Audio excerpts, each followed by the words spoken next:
Okay, so another product showcase or another feature of the Ezi Scale solution we provide to all our customers is Lineless label printing. So what this means is it's a continuous roll of paper, which can then be varied depending on the information you need to put on it. For instance, if I'm doing a chocolate mud cake or a chicken, I can also include all the nutrifacts, allergens, and may contains onto a single label.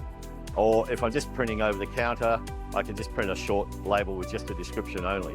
So here's an example of a label we've done with the chicken. As you can see, it's included all the information requirements of this product. Now, that's not a fixed size label, it's a variable label. So if this was shorter, the label would also print shorter. So we'll run over to the scale and I'll just show you how that works.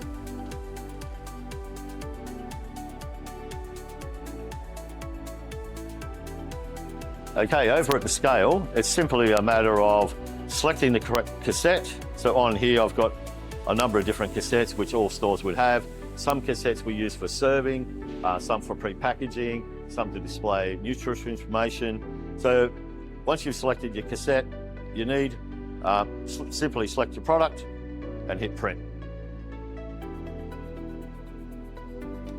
Once it prints out of the printer, as you can see, it feeds out continuously. On some scales there's a cutter, on others you just tear it off. So simply tear that off wherever it stops, and then you've got your full label.